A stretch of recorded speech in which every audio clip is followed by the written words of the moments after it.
श्री कृष्णा श्री कृष्णा श्री कृष्णा श्री कृष्णा। गुरुर्ब्रह्मा गुरुर्विष्णु गुरुर्देवो महेश्वरः गुरु साक्षात् परं ब्रह्म तस्मै श्री गुरवे नमः। तस्मै श्री गुरवे नमः। एवं पिंड ब्रह्मांडयोः ऐक्यं संभूतम्। जितना भी विचार है शास्त्रों के अध्ययन का, उसका तात्पर्य केवल ये अनेकता में एक को देखने का प्रयत्न और उसके पश्चात निष्ठा। देखो, जब तक हमारे मन में ये भेद दृष्टि रहेगी तब तक के संसार है। ऐसे भेद दृष्टि है। एक बार मैं पति पत्नी को मिला 15 साल के बाद। उनकी शादी में हम गए थे, तो वो बोले स्वामी जी हम दोनों के बहुत झगड़े होते हैं, क्या करें। हमने कहा, हमने तुमको कहा है बाबा सीधी सीधी बात कि तुम जब शादी किए तब हमने आपको क्या उपदेश किया था, शादी के बाद तुम एक हो। बोले हाँ किया था। फिर अब काहे का झगड़ा है। बोले झगड़ा इसी बात का है कि कौन एक, मैं या एक। जहां दो है वहां संसार है, जहां एक है वहां संसार नहीं। देखो, भागवत महापुराण में दत्तात्रेय जी के चरित्र में आता है कि उन्होंने एक कन्या से सीखा, जब वो धान कूट रही थी तो आवाज़ नहीं आ रही थी उसकी चिड़ियों की। तो उन्होंने कहा कि तुम धान कूट रही थी तो तुम्हारी चिड़ियों की आवाज़ क्यों नहीं आ रही थी। तो उसने ये उत्तर नहीं दिया कि मैं IT प्रोफेशनल हूँ, मैं चूड़ियाँ नहीं पहनती। उसने कहा कि जब मैं ज़्यादा चूड़ियाँ पहनती थी तब आवाज़ आ रहा था, तो केवल दो दो रखी एक एक हाथ में तो भी आवाज़ आ रहा था, और जब एक होता है तब आवाज़ नहीं आता। उसने सहज कह दिया। लेकिन यही है ज्ञान का लक्षण। समझदार को इशारा काफ़ी होता है। इसीलिए हमने आपको जो बताया है ना, असली साधना क्या है, अपने जीवन के हर एक अनुभूति से हमको सीखना है। यदि सीखने की प्रक्रिया बंद हो गई तो साक्षात भगवान भी सामने खड़े हो जाएंगे, हम उनको कंफ्यूजन में डाल देंगे। देखो महाराज, इसीलिए पिंड ब्रह्मांडयोः ऐक्यम, जो व्यक्ति है और जो समष्टि है, तो पंच महाभूतों से दुनिया बनी है और हम भी पंच महाभूतों से बने हैं। तो भेद किसके कारण है? तो भेद का मूल कारण है आकार। आकार अनेक है, इन अनेक आकारों को आधार देने वाला आकाश एक है। तो जब हम आकार को महत्व देंगे तो संसार है। इसी प्रकार से शब्द अनेक है, शांति एक है। जब हमने शब्दों को महत्व दे दिया तो संसार शुरू हो गया। देखो, बंगाली कहेंगे कि बांग्ला ही सबसे बढ़िया भाषा है, तमिल कहेंगे ओरिजिनल भाषा वर्ल्ड की तमिल ही है। देखो, कन्नड़ी का कहेंगे, ऐसे हो ही नहीं सकता। तो झगड़ा जितना है केवल इसी में है। तो जब तक के इससे अपनी दृष्टि ऊपर नहीं उठेगी तब तक के हमारा संसार बना रहेगा। इसीलिए स्थूल शरीराभिमानी जीवनामकं ब्रह्म प्रतिबिंबं भवति स एव जीवः प्रकृत्या स्वस्मात् ईश्वरं भिन्नत्वेन जानाति। तो जब हमने अपने आप को एक देह मान लिया है तो अनेकता प्रकट हो गई। दूसरी अनेकता, हम एक है, अल्पशक्तिमान अल्पज्ञ अल्पव्यापी, और ईश्वर सर्वशक्तिमान सर्वज्ञ सर्वव्यापी। तो यहाँ क्रिएटर क्रिएटेड, सृष्टा और सृष्ट, ये भेद निर्माण हो गया। और इस भेद के कारण ये संसार चलता ही रहेगा। इसीलिए जब तक के ये स्पष्ट बात समझ में नहीं आती, अविद्योपाधि सन आत्मा जीव उच्चते एंड मायोपाधि सन ईश्वर उच्चते। तो एक ही परमात्मा जब उसने पंचकोशों की उपाधि को धारण कर लिया तो उसको जीव कहते हैं। उसी परमात्मा ने जब माया की उपाधि को धारण कर लिया तो उसको ईश्वर कहते हैं। तो भेद जो है औपाधिक है। अब इसको अपने जीवन में उतारो। स्थूल देह के साथ तादात्म्य हुआ तो जागृत पुरुष निर्माण हो गया। उसके पश्चात सूक्ष्म देह के साथ तादात्म्य हुआ तो स्वप्न पुरुष निर्माण हो गया। और कारण देह के साथ तादात्म्य हुआ तो प्राज्ञ सुषुप्त पुरुष पैदा हो गया। तो ये जो अनेकता हो गई, जागृत पुरुष, स्वप्न पुरुष, सुषुप्त पुरुष, ये जो अनेकता है यह औपाधिक है, उपाधियों के कारण है। जैसे एक ही आदमी तीन उपाधियों के कारण तीन प्रकार से संबोधित किया जाता है, पुत्र, पति और पिता। इसका तात्पर्य ये नहीं कि वो तीन निर्माण हुए हैं, तो एक ही। तो जब तक हमारा ध्यान उपाधियों के तरफ रहेगा तब तक कि हम ये अनेकता में और संसार में भटकते रहेंगे। देखो, अच्छा देह के साथ तादात्म्य किया, जागृत पुरुष पैदा हो गया, वहां तो चुप बैठो ना, वहां और उपाधियां जोड़ लेते हैं कि हम पति है, पत्नी है, भाई है, बहन है, सास है, बहू है। और जो दुखी होने वाले हैं ये सब का सब, पोल्ट्री फार्म जो है ये दुखी होने वाला है।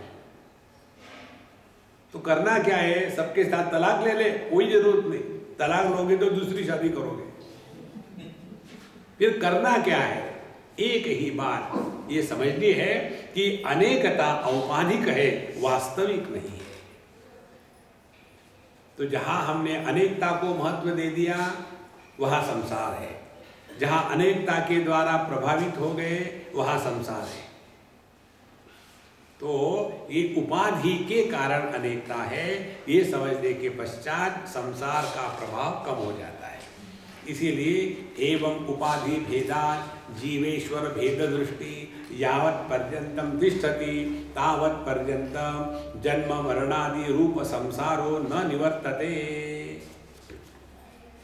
तो जब तक के मैं जीव हूँ और ईश्वर ऊपर बैठा है और वहाँ से होम्योपैथी की गोलियाँ मेरे पास भेजता है और मैं बड़ा दुखी होता हूँ, भगवान ने दुनिया ऐसी क्यों बनाई, ये सब जो प्रश्न है ना ये निरर्थक है।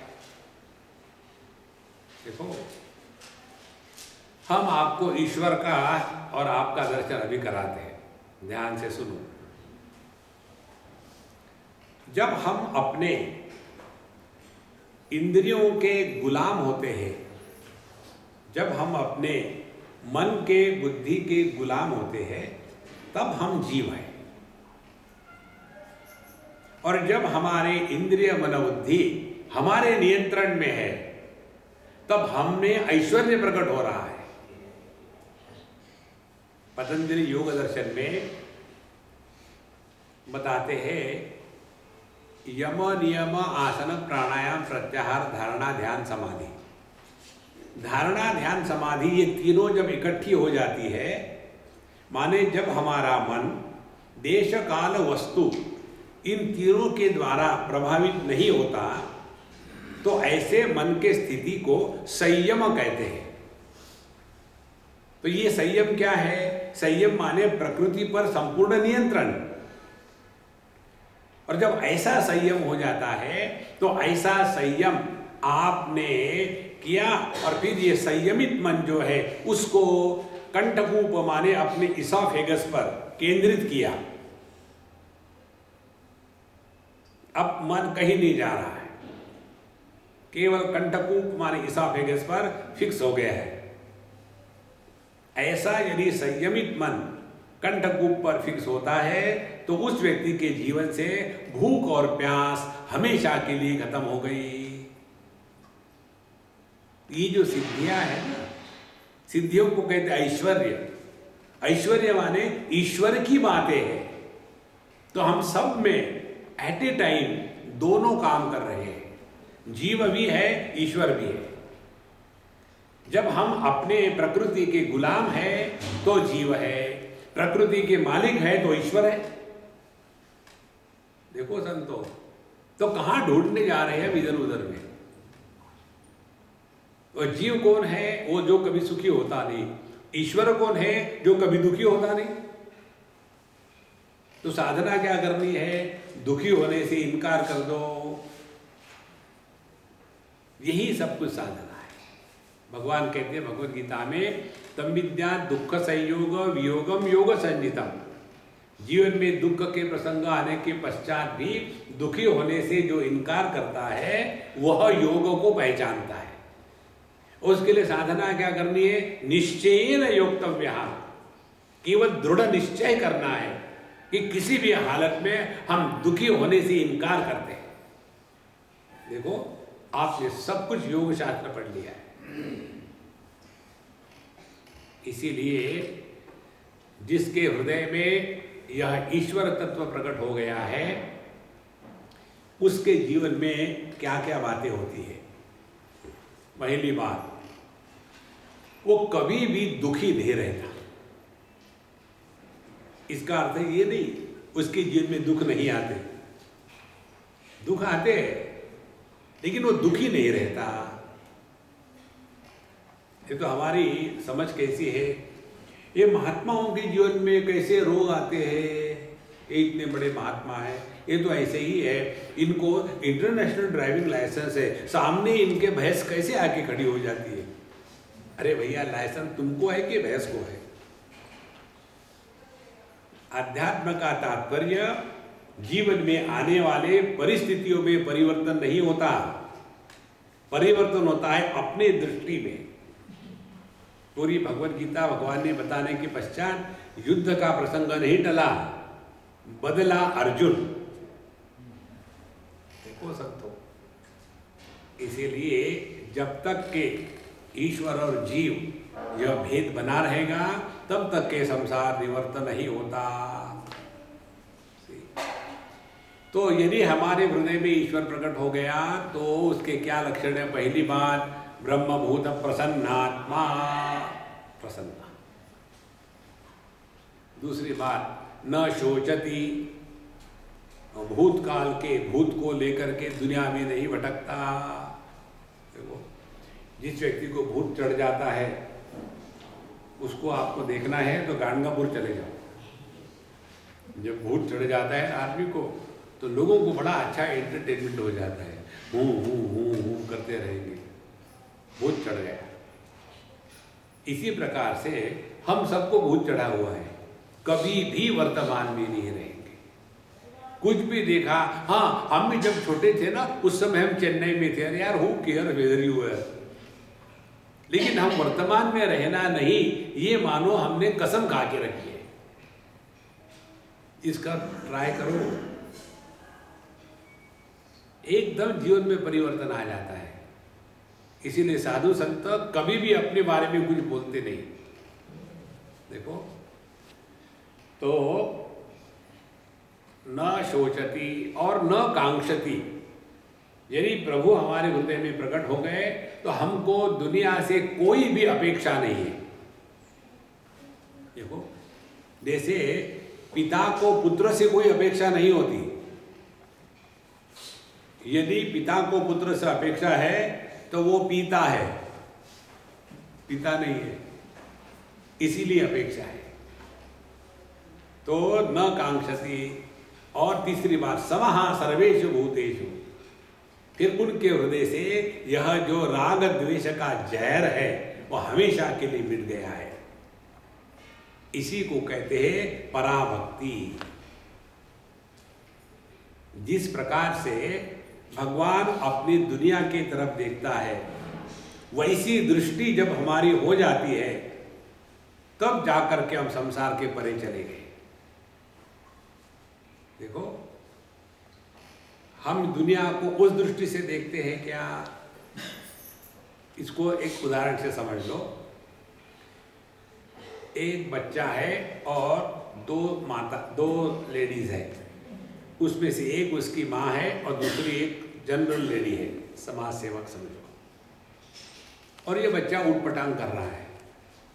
तो बच्चा ऊटपटांग करेगा तो माँ को उसके ऊटपटांग को देख करके उसको कंट्रोल करने का मन नहीं होता, वो एंजॉय करती है, देखो कितना कूद रहा है।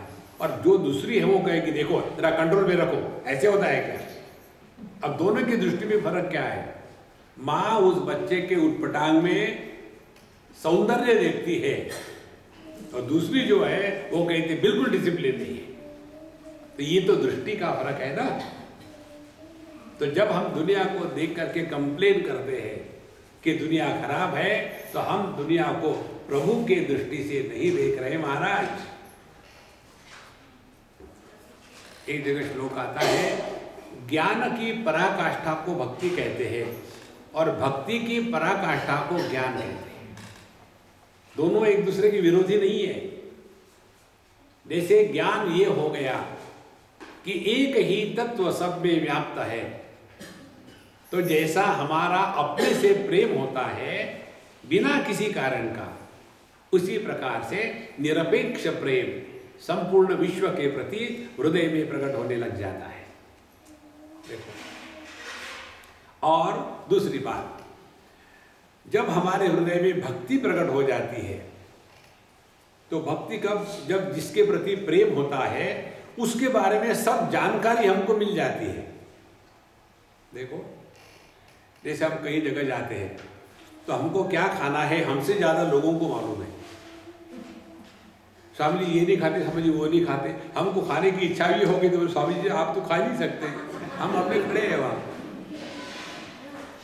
देखो, इसीलिए प्रेम और ज्ञान दोनों की पराकाष्ठा ही संसार से निवृत्ति है।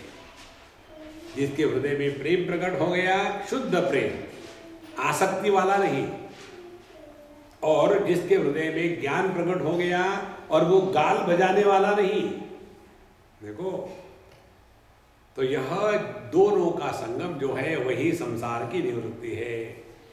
तो एवं उपाधि वेदा जीवेश्वर दृष्टि यावत् पर्यंत तिष्ठति तावत् पर्यंतम जन्म मरणादि रूप संसारो न निवर्तते। तो यह औपाधिक भेद है, बाकी कुछ नहीं है।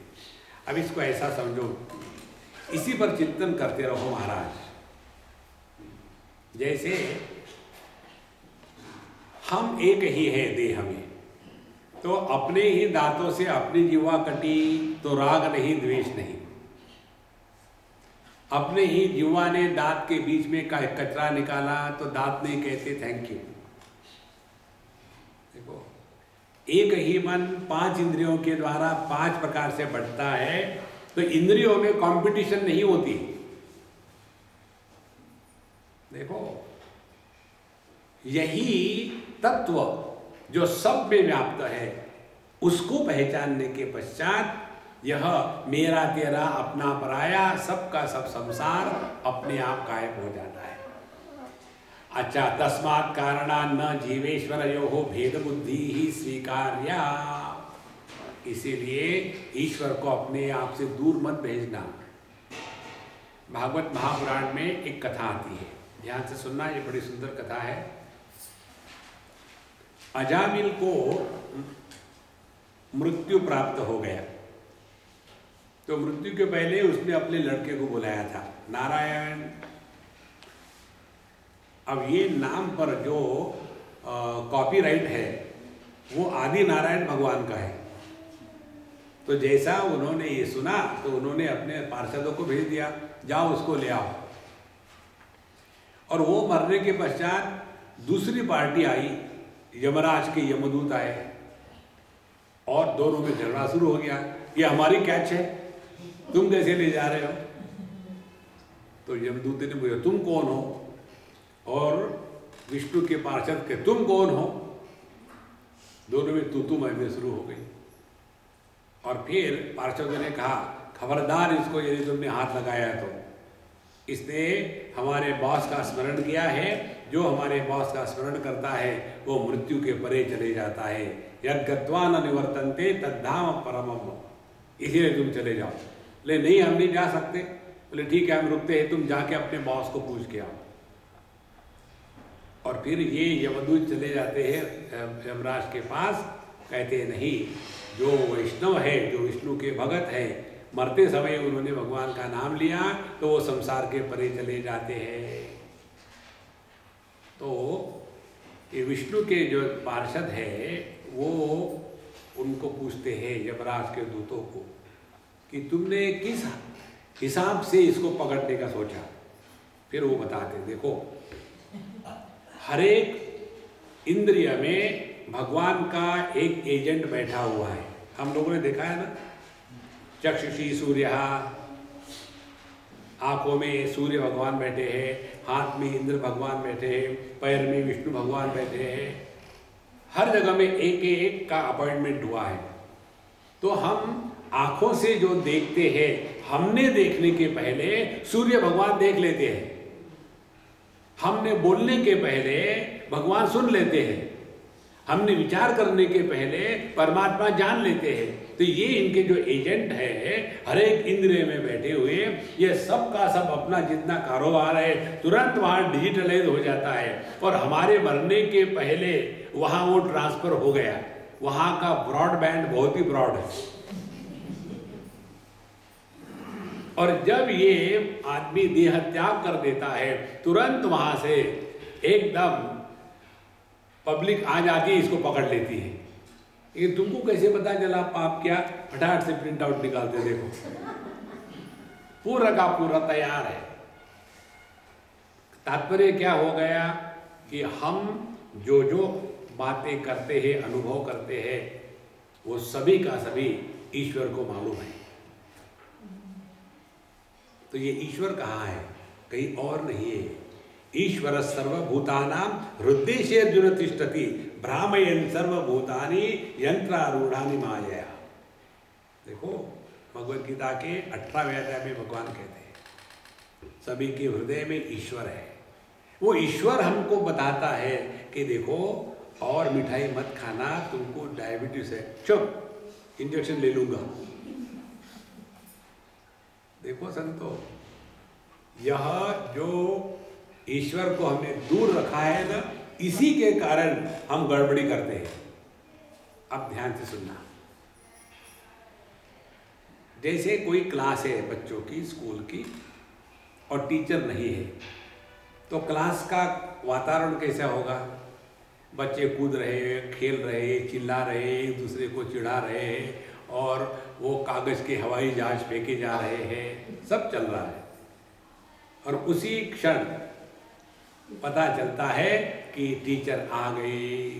एक बच्चा टीचर आ गए एकदम से, और टीचर तो आई नहीं। माने जहां वो अवेयर हो जाते हैं teacher has come, immediately they start behaving properly. इसी सिद्धांत को अपने जीवन में लगा लो।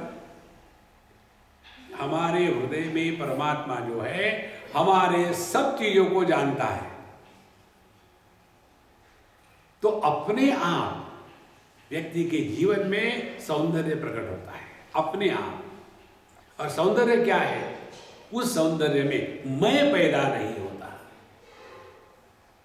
देखो, क्योंकि ये मैं का प्रकाश तभी होता है जब परमात्मा नहीं होता है। कबीर जी कहते हैं जब मैं था तब प्रभु नहीं, जब प्रभु है तो मैं नहीं, दो में से एक रहेगा। देखो, माने जिस कार्यकलाप के साथ मैं जुड़ जाता है वहां पाप पुण्य धर्म अधर्म निर्माण हो गया। भगवान कहते हैं गीता में, यस्य नाहंकृतो भावः बुद्धि यस्य न लिप्यते हत्वापि स इमान लोकान न हन्ति न निबध्यते।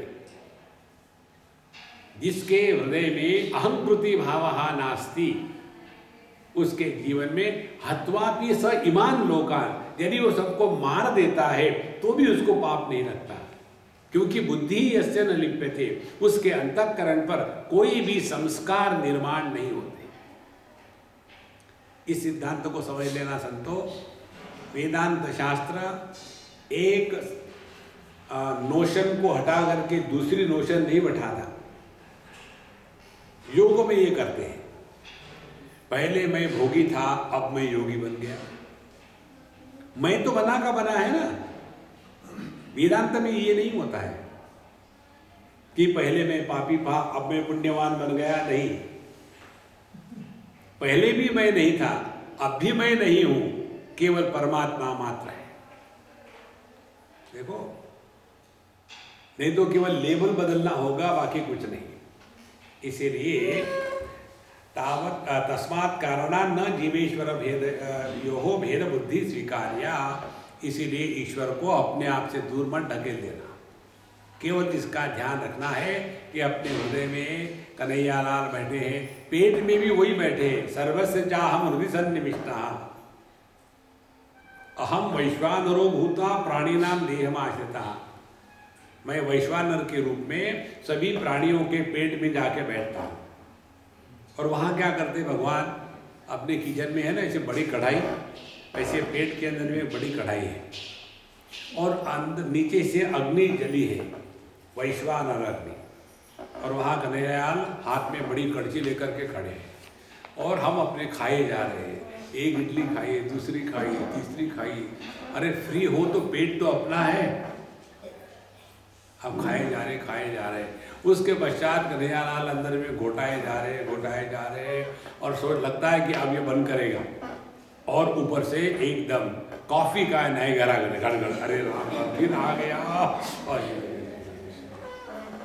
थोड़ा तो उसका ख्याल रखो,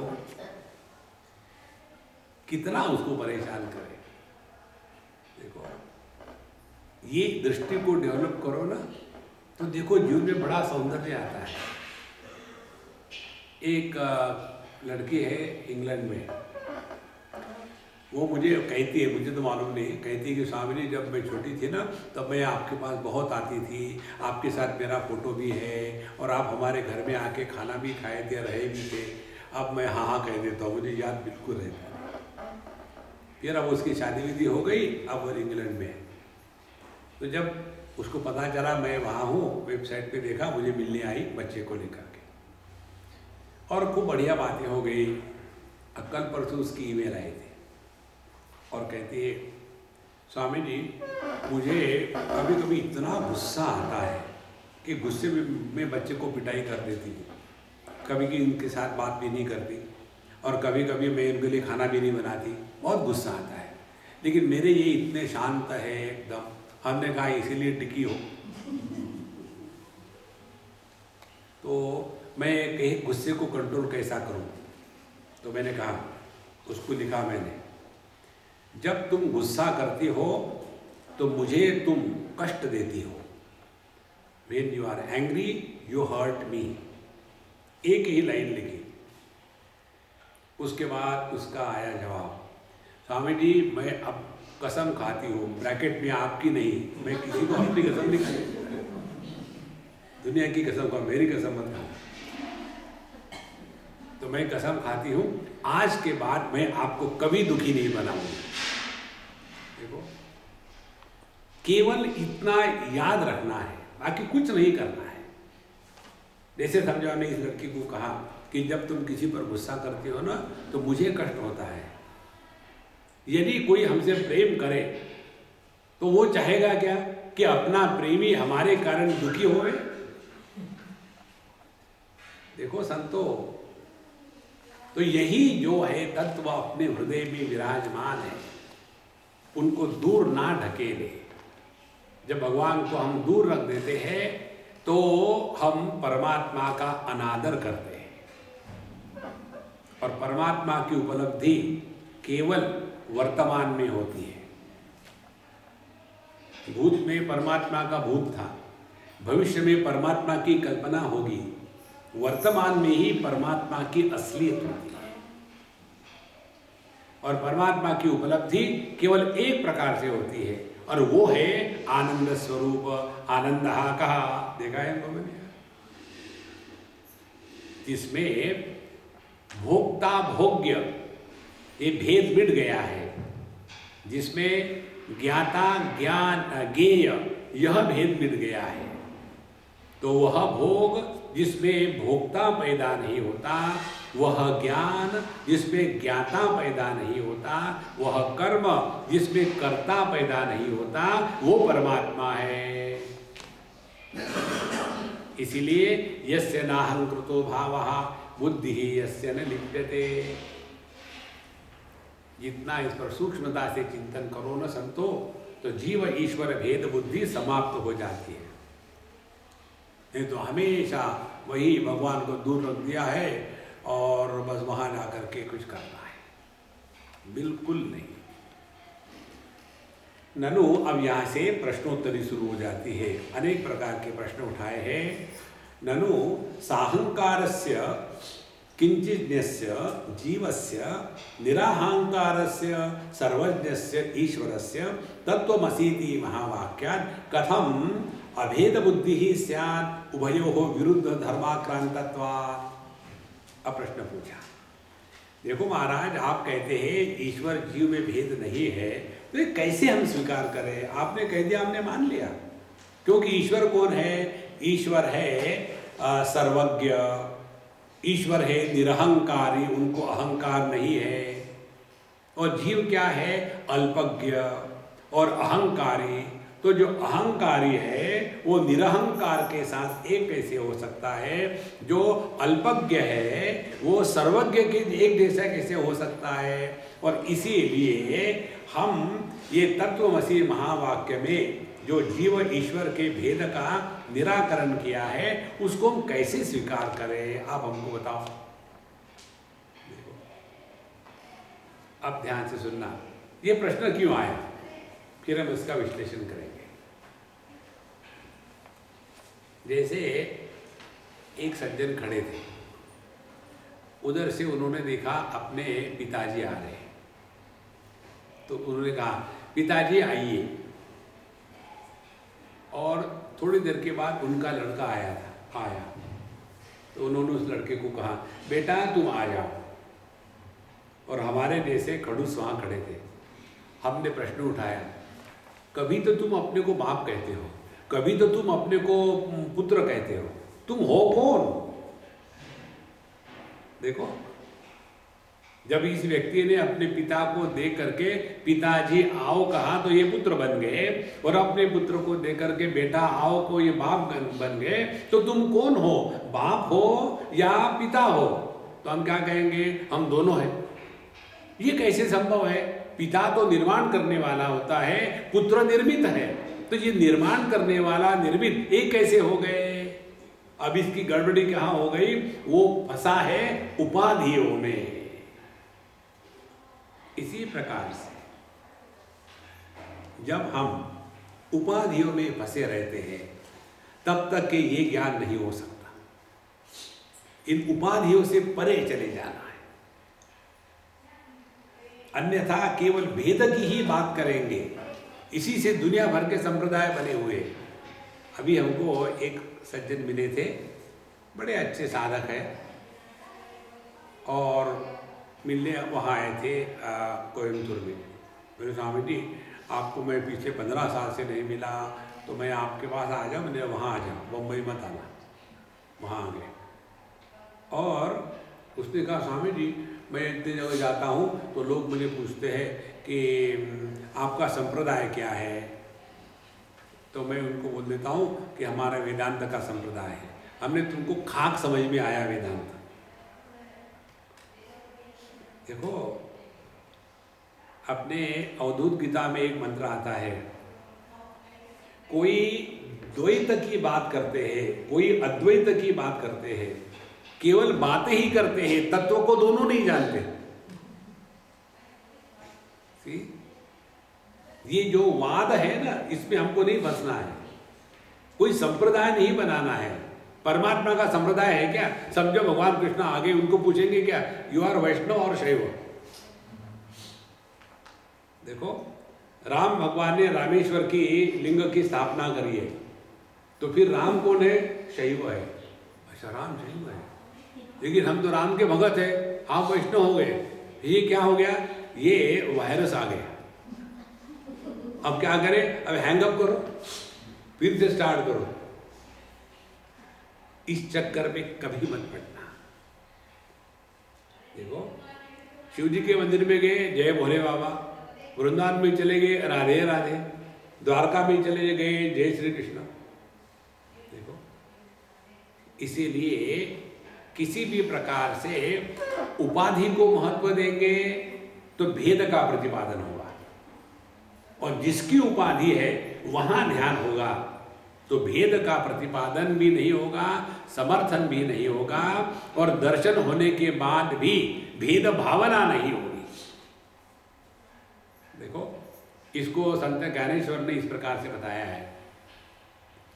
जब हम दर्पण में देखते हैं तो दर्पण में देखने की प्रक्रिया द्वैत की है। मैं देखने वाला और दर्पण में देख रहा हूं, द्वैत है। लेकिन अनुभव क्या है? क्या मैं प्रतिबिंब को देख रहा हूं? अनुभव है मैं अपने को देख रहा हूं। देखो, जैसे मां बच्चे में अपने को देखती है, बच्चे को नहीं देखती, इसीलिए तो इतना प्यार करती है। देखो, आप कभी कोई छोटा भी, मैं बच्चे से बात कर रहा था ना, खेल रहा 2 मिनट के लिए, उस समय मेरे तरफ मत देखो, बच्चे की तरफ मत देखो, माँ की आंखों की तरफ देखो। उस समय माँ को इतनी खुशी होती है कि जैसे उसको मैंने गोद में उठाया है, क्योंकि वो उस बच्चे में अपने को देखती है। देखो महाराज, तो द्वैत के अनुभूति में जब अद्वैत की हानि नहीं होती, तब जाकर के हमने ये द्वैत के या भेद के परे जाने का प्रयत्न किया है। इसीलिए अब यह प्रश्न उठाया है, जो निरहंकार है, सर्वज्ञ है, उसका साहंकार और अल्पज्ञ के साथ एकता तत्वमसी महावाक्य से कैसे हो सकती है? क्योंकि विरुद्ध धर्म आक्रांतत्वात्, क्योंकि दोनों के धर्म अलग अलग है। एक पिता है और एक पुत्र है। पिता जो है वो पुत्र के कारण परेशान है, और जो पुत्र है वो पिताजी से डरता है। तो ये दोनों कैसे संभव है? अब ये तुम्हारा यदि प्रश्न है तो यहाँ कहते हैं, इति चेत् न स्थूल सूक्ष्म शरीराभिमानी त्वं पद वाच्यार्थः उपाधि विधिर्मुक्तम समाधि दशा संपन्नम शुद्धम चैतन्यम त्वं पद लक्षार्थः। अब यहाँ हम आपको थोड़ा सूक्ष्मता से, गंभीरता से ले जाएंगे। इडली शांत हो गई हो तो जरा ताजे होके बैठना। ये दक्षिणी लोगों का जो खाना होता है ना, जैसे डोसा, डोसा अच्छा बना या अच्छा है, इसका क्या प्रमाण है? डोसा अच्छा है कैसे पता चलेगा? अच्छा जब डोसा होता है ना, तो खाते खाते आदमी सो जाता है, माने बहुत ही अच्छा है। आधा मुंह में गया और नींद आ गई, क्या बहुत अच्छा डोसा, क्योंकि उसमें इतना फर्मेंटेशन और इतना उसमें अल्कोहल होता है। कहते तो है कि हम वैष्णव है, हाँ अल्कोहल भी तो वेजिटेरियन है। तो इस इडली के प्रभाव से बाहर आ जाओ और सुनो। तो तत्त्वम असि, यह छांदोग्य उपनिषद का महावाक्य है। तत् माने वो, त्वम माने आप, असि माने हो। ये इसका सरल अर्थ हो गया। अब इसको उदाहरण के द्वारा बताते हैं कि ये जो दिल्ली में मिनिस्टर बनकर के बैठे हैं ना, ये 1980 के कुंभ मेला में बाबा जी बनकर के जो पैसा इकट्ठा कर रहे थे ना, ये वही है। अब ये कैसे संभव है?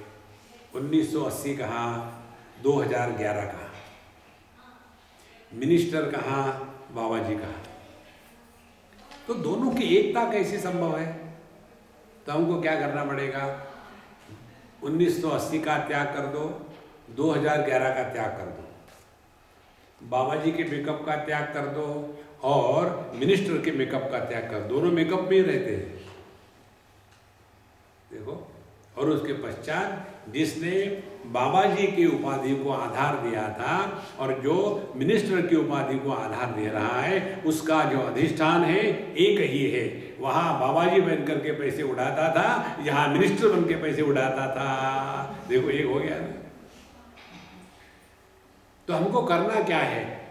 जिन उपाधियों के कारण अनेकता प्रतीत होती है, इन उपाधियों के परे जाकर के देखना है। देखो, यही है तत्वमसि महावाक्य के अर्थ का समझना। अब इसमें बताते हैं, त्वम पद माने जीव। तो कहते हैं जीव या त्वम पद वाच्यार्थ और लक्षार्थ। वाच्यार्थ माने क्या? केवल शब्दशः अर्थ। ये मिनिस्टर है, ये बाबा जी है, शब्दशः अर्थ। लक्षार्थ क्या है? जो बाबा जी बनकर के लूट रहा था और वही मिनिस्टर बन के लूट रहा है। देखो, तो लक्षार्थ में हमने उपाधियों का त्याग किया और जो उपाधियों का आधार है उसको पकड़ लिया। इसी प्रकार से त्वम पद और तत्पद। तो त्वम पद में, त्वम पद माने जीव किसको कहते हैं? स्थूल सूक्ष्म शरीर अभिमानी त्वम पद वाच्यार्थः। तो जीव माने जो इन तीन देह के द्वारा प्रभावित होकर के अपने आप को व्यक्ति के रूप में स्वीकार करता है और अपने शरीर के शक्ति को अपनी शक्ति कहता है, अपने शरीर की उम्र को अपनी उम्र कहता है, अपने शरीर के जेंडर को लेकर के अपने को स्त्री पुरुष मानता है, वह हो गया जीव। तो जीव के जीवन में उपाधि का महात्म्य है। ये हो गया त्वम पद का वाच्यार्थ, सहज सरल अर्थ, उसमें कोई बात नहीं। और उपाधि विनिर्मुक्तम। और जब सभी उपाधियां खत्म हो गई, अब अपने उदाहरण को ले लो। समाधि में जाने के पहले हम जब जागृत अवस्था में हैं, तब हम पति है, पत्नी है, भाई है, बहन है, सास है, बहू है। जब रात को सोते हैं, खर्राटे मारते हैं, उस समय हमने स्थूल देह के साथ तादात्म्य छोड़ दिया होता है और इसीलिए उस समय हम ना पति है, पत्नी है, भाई है, बहन है, सास है, बहू है, उस समय हम उपाधि से मुक्त हो गए और इसीलिए गहरी नींद में आनंद का अनुभव आता है। क्योंकि गहरी नींद में हम कुछ भी नहीं होते, वी आर नोबडी। और जहां जागृत अवस्था आ गई, स्थूल देह के साथ तादात्म्य हो गया, उसके बाद फिर मैं स्त्री, मैं पुरुष, मैं जवान, मैं बूढ़ा, मैं सुंदर, मैं बहुत ही सुंदर। देखो, और उसके पश्चात दुनिया भर के रिश्ते नाते इकट्ठे कर लिए और ये पोल्ट्री फार्म को लेकर के हम चले जा रहे हैं। हम लोग ये शास्त्र का जो अध्ययन करते हैं ना, वो मालूम है कैसा है? एक कहानी आप लोगों ने सुनी होगी। एक बार एक जंगल में एक बहेलिया ये पक्षियों को पकड़ने के लिए जाल लेकर निकला। तो वहाँ जो बूढ़ा पक्षी था उसने कहा बाकी सभी जवान पक्षियों को, देखो बहेलिया आ रहा है, जाल फैलाएगा, दाने डालेगा, चुगने के लिए मत जाना, नहीं तो वो उठा के ले जाएगा। आ गया समझ में? आ गया। सहस्रशीर्षा पुरुष सहस्रांश सहस्रपाल सभूमिं विश्वतो रुद्रा अत्यतिष्ठ दशांगुलम पुरुष एवेदकं सर्वं यद्भूतं यत्। ये देखो ना, ये जो ब्रह्मचारी लोग पढ़ते हैं ना वेद,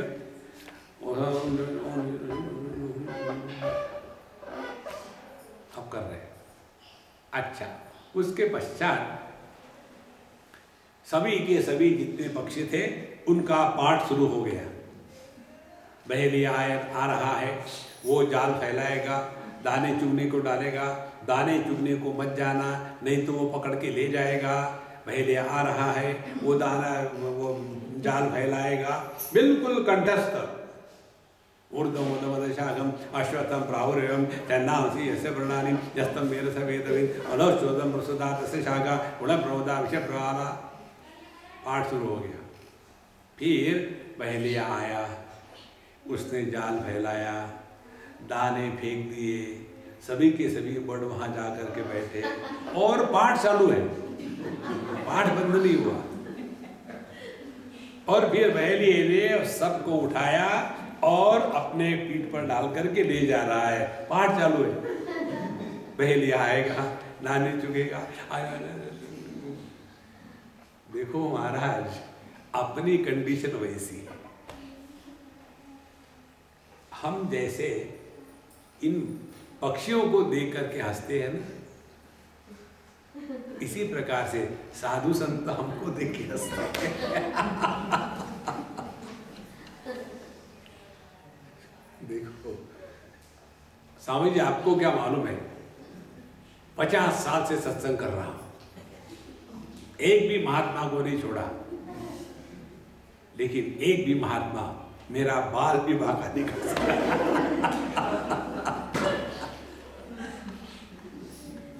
महाराज हम ये उपाधि का त्याग करने को तैयार ही नहीं है।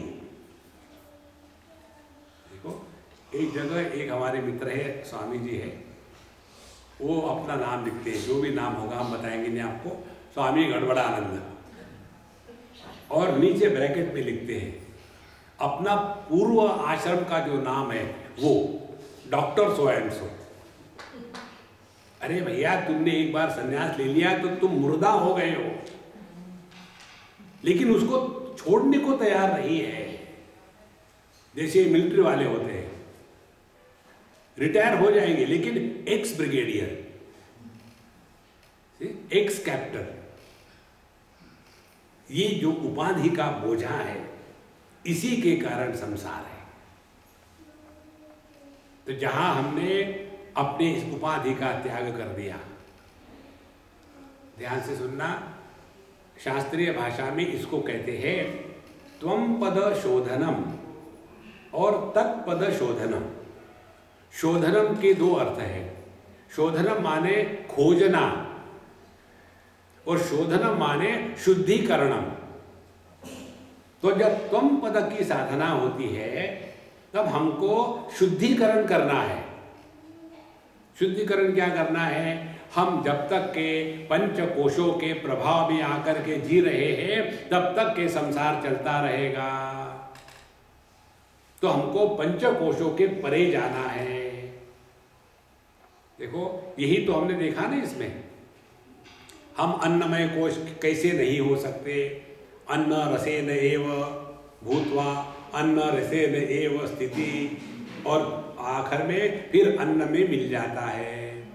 तो ये देह ना तो हमारा बनाया है, ना तो ये बात हमारी मानता है, फिर भी मैं देह हूँ और अपने आप को बड़े इंटेलिजेंट मानते हैं। इससे बड़ी क्या बेवकूफ़ी होगी। देखो अपनी डेमोक्रेसी जो है ना, आपको मालूम है हमारे डेफिनेशन डेमोक्रेसी की, democracy is the rule of majority and majority is always the fools. Therefore in democracy fools rule the wise. और फिर उसमें क्या है, एक एक वोट। अब बताओ, एक व्यक्ति है, सन मुसन है, मोटू है, तगड़ा है, वो जितना उठा सकेगा, एक छोटा सा बालक उतना उठा सकेगा क्या? उम्र के अनुसार शारीरिक शक्ति में भेद है, ये बात समझ में आती है।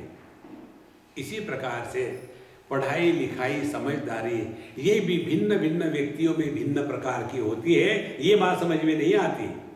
तो जो निर्णय एक प्रोफेसर लेता है किसको वोट करना है, और वही निर्णय एक रिक्शा वाला लेता है, और दोनों के वोटों की वही कीमत।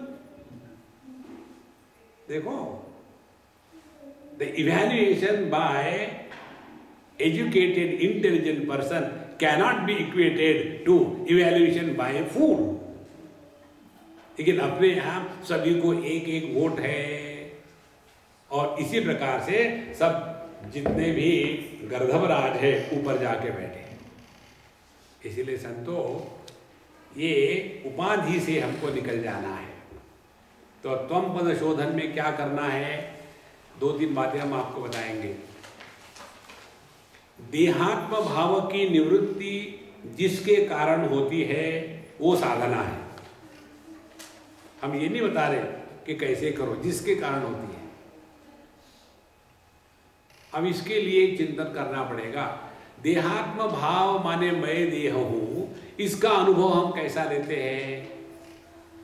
इसका अनुभव लेते हैं इस स्थूल जगत के वस्तु व्यक्तियों के साथ संबंध प्रस्थापित करके। वस्तुओं के प्रति हमारी संग्रह बुद्धि होती है और व्यक्तियों के प्रति हमारे संबंध बुद्धि होती है। तो जब तक के हमारे जीवन में संग्रह और संबंध इनका प्राधान्य है, तब तक के देहात्म भाव की निवृत्ति नहीं हुई। अब देखो संग्रह की बात, कितना कूड़ा करकट हम अपने घरों में इकट्ठा करके रखते हैं। देखो हजारों चीजें इकट्ठी, ये भी जरूरत है, वो भी जरूरत है, लेकिन उसका कभी भी उपयोग नहीं होता। तो यह जो संग्रह वृत्ति है, इसका कारण हमने अपने आप को देह माना है। देखो हम आपको एक उदाहरण बताते हैं। एक हमारे मित्र थे, आसाम की बात है, वो नहीं रहे, हम उनके यहाँ रहते थे, 6 महीने साल भर शायद रहे। उस समय हम काफ़ी जवान थे, 20s में थे हम उस समय, और वो हमसे बहुत प्यार करते थे। बूढ़े थे, 60-65 साल के थे। तो उन्होंने कहा कि स्वामी जी मुझे आप बताओ, मुझे साधना करनी माने क्या करना है। जिंदगी में उन्होंने कभी कुछ नहीं किया, एक भी सत्संग नहीं सुना था, लेकिन हमसे पता नहीं बहुत प्रेम। तो हमने कहा कि पापा, हम उनको पापा कहते थे, हम आपको बताएंगे एक कंडीशन पर। क्या? आप पान खाना छोड़ दो। वो दिन में 50-60 पान खाते थे, और उनकी जो युवा थी वो जूते की युवा के जैसी मोटी हो गई थी, क्योंकि पान, सुपारी, चूना, ऐसा जैसा हम लोग बटर लेते हैं ना उंगली से, या श्रीखंड लेते हैं, वैसा वो चूना लेकर के अपने जीवा पर लगाते थे। इतना भयानक उनका हो गया था। हमने अब पान खाना छोड़ दो, फिर बताएंगे। और हमको आश्चर्य, उन्होंने एक क्षण में छोड़ दिया, स्वामी जी छोड़ दिया, फिर कभी नहीं खाया। अब मुझे बताओ, इसको कहते हैं कमिटमेंट। ऐसा करो, नहीं स्वामी जी ये जो है नो बाहर में जाओ। जो कंप्लेन करने वाले होते हैं ना, वो अधिकारी नहीं है। उनको शूद्र कहते हैं। गवर्नमेंट जॉब के लिए ठीक है, अध्यात्म के लिए ठीक नहीं है। तो उनको बताने के पश्चात फिर हमने कहा कि देखो, अब आप शांत बैठ करके ओम नमः शिवाय का जप किया करो, और मन ही मन नहीं, हमको सुनने आना चाहिए। बैठो इस जगह में और शुरू कर दो। इस प्रकार से हम उनको बताया, ओम नमः शिवाय, ओम नमः शिवाय, ओम नमः शिवाय। 1 घंटा सुबह, 1 घंटा शाम। ऐसा वो लग गए उसमें कि बिना किसी प्रयत्न से उन्होंने अपने आप को दुनिया से एकदम समेट लिया। फिर उनके लड़के की शादी के लिए लड़की देखनी थी। मुझे कहते, स्वामी जी आप जाके लड़की पसंद करके आओ, मैं नहीं आऊँगा। हमने कहा पापा, बोले देखो आप मुझे पापा कहते हैं ना, तो मैं आपको आज्ञा कर रहा हूँ, जाओ। ठीक है, अब मैं लड़की क्या देखूँ कि उसको पसंद करूँ। ठीक है। और फिर उनके ट्रेडिशन के अनुसार लड़की के लिए कुछ दागिने, गहने, ऐसा कुछ खरीदना है। बोले आप खरीद के ले आओ। मैंने बोला मैंने आज तक कुछ खरीदा नहीं, कपड़ा नहीं खरीदा। बोले नहीं, आप जाके ले आओ। और उन्होंने सब में से अपने मन को हटा दिया, बिल्कुल सहजता से।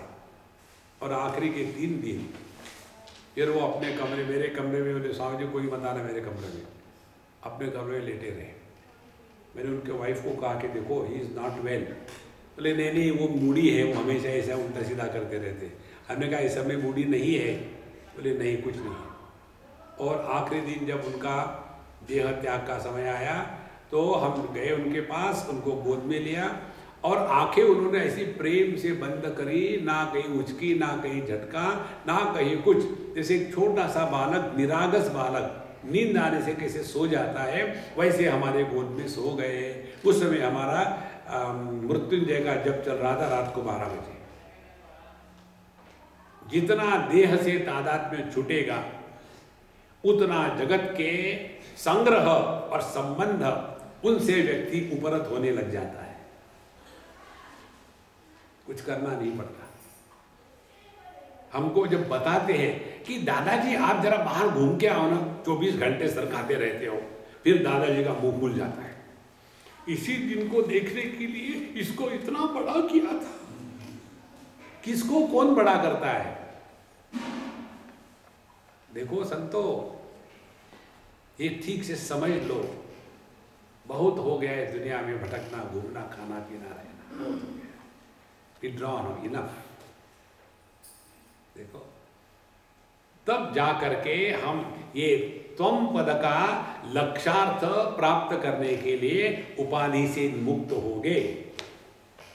तो देहात्म भाव की निवृत्ति का तात्पर्य इस स्थूल जगत के लाभ हानि इत्यादि का कोई मतलब नहीं। ये हमने आपको जो बात बताई ना, ये भगवान कृष्ण की बात है, भगवत गीता की। हमने आपको ये श्लोक बताया था, सुख दुखे समय कृत्वा लाभा लाभो जया जयो। जब लाभ हानि, जय पराजय, सुख दुख जब समान हो गए, माने उसकी हमारे लिए सत्ता ही नहीं है। देखो, जैसे ये प्रकाश है,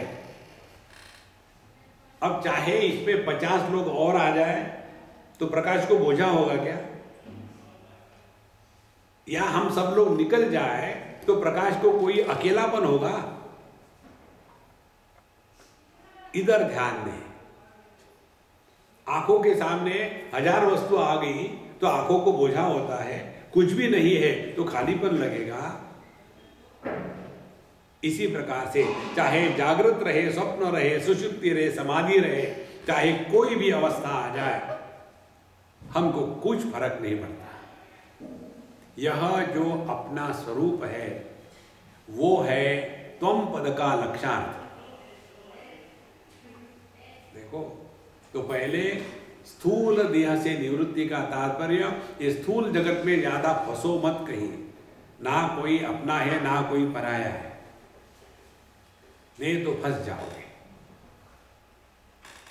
अभी मुझे किसने पूछा था कि स्वामी जी हम सोच रहे कि ऋषिकेश में एक मकान बनाएंगे, वहाँ रहेंगे। हमने कहा अच्छी बात है। बोले आपका कुछ सजेशन है? हमने कहा सजेशन ये है कि मकान मत बनाओ। फिर अब दोनों मियाँ बीवी जो है, 1 साल के लिए, 1.5 साल के लिए, 2 साल के लिए ऋषिकेश चले जाओ। वहाँ किराए पर बढ़िया मिलते, कई लोगों ने बना के रखे जहाँ वो कभी नहीं रहते। अपने लोनावाला के जैसे देखो ना, हजारों मकान है, उसमें चौकीदारों के सिवा कोई नहीं रहता। उसी प्रकार से वहाँ भी लोगों ने बना के रखे कि हम जब समय मिलेगा तो वहाँ जा कर के ध्यान करेंगे, खाक का समय मिलेगा इनको। तो ऐसे कई लोगों ने बना के रखे हैं, किराए पे ले लेना, 1-2 साल रह लेना वहाँ, गंगा जी का स्नान करो, वहाँ जैसे सत्संग होता है सत्संग करो, बढ़िया फ्रेश सब्जियाँ आती है, खूब बढ़िया सब्जियाँ बनाओ, खाओ, घूमो फिरो और 1-2 साल टाइम पास करो। वहाँ से निकल गए फिर चले जाओ वृंदावन, वहाँ भी आपको मिल जाएगा किराए पर मकान। इस प्रकार से टाइम पास करते करते वाराणसी चले जाओ और वहाँ वेट करो मरने का। हम हर साल जाते हैं वाराणसी, लेकिन अभी तक नहीं टाइम आया, हर बार फेल हो जाते। कहीं फंसो मत।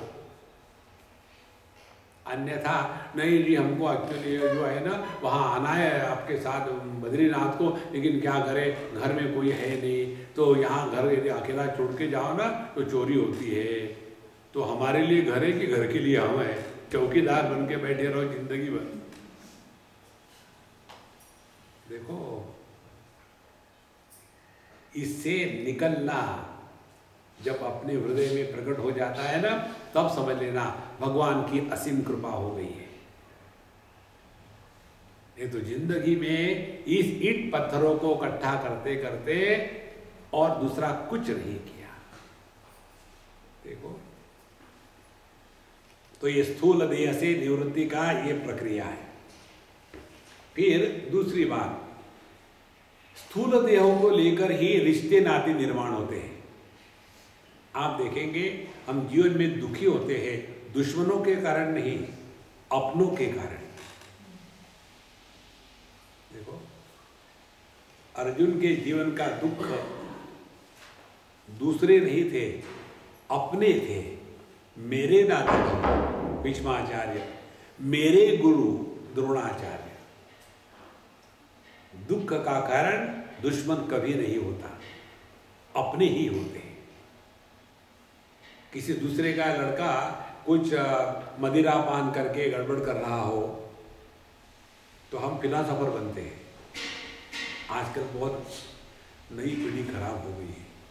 और अपना लड़का, पता नहीं मेरा क्या प्रारब्ध है, मेरा लड़का ऐसा क्यों है, मैंने तो कभी नहीं पिया था, ये क्यों पी रहा है, शुरू हो गया। इसीलिए हर एक के साथ उतना ही संबंध रखो जितनी मिनिमम आवश्यकता है। प्रेम सबसे करे, लेकिन आसक्त किसी में ना होए। प्रेम और आसक्ति में यही फर्क है। एक बार मुझे एक अम्मा ने पूछा था, कोचीन की बात है, केरला में। उसने पूछा कि स्वामी जी, मेरा लड़का 12वीं क्लास में है। हाँ, उसको मैं सुबह उठ करके 4 बजे गरम गरम कॉफ़ी देती हूँ पढ़ाई के लिए, और आपको भी मैं सुबह 4 बजे कॉफ़ी देती हूँ। तो मेरा आपसे भी प्रेम है, उस मेरे बच्चे से भी प्रेम है। अब ये दो प्रेम में क्या फर्क है? कितना सुंदर प्रश्न है, देखो क्या फर्क है। हमने कहा तुम्हारा जो बच्चे से प्रेम है ना, उसमें आसक्ति है। वो बच्चा यदि अपने मर्जी से शादी कर ले, किसी मड्डम को ले आए, तो तुमको अच्छा लगेगा? तो जिस प्रेम में दुख निर्माण होता है वो प्रेम नहीं, वो प्रेम का कार्टून होता है। देखो, जैसे लड़का लड़की प्रेम में गिरते हैं, I have fallen in love, get out, where did you get hurt? Where you have fallen in love. और माँ बेटे का जो प्रेम है, उसमें माँ बच्चे के प्रेम में गिरती नहीं। देखो महाराज, तो जिस प्रेम में दुख निर्माण होता है वो प्रेम नहीं है, वो आसक्ति है। और जो आसक्ति है वो जा सकती है, दिखती नहीं। देखो महाराज, तो दुनिया में देहात्म भाव की निवृत्ति के लिए ये दो बातें हैं। ईंट पत्थरों को इकट्ठा करना और दुनिया भर के रिश्ते निर्माण करना, इससे अपने आप को बचाओ। अब दूसरा आता है पंचकोशों में हमारा प्राणमय कोश। प्राणमय कोश से बचने के लिए क्या करना चाहिए, अगले क्लास में देखेंगे। ओम पूर्णमदः पूर्णमिदं पूर्णात् पूर्णमुदच्यते पूर्णस्य पूर्णमादाय पूर्णमेवावशिष्यते। ओम शांति शांति शांति। हरि ओम।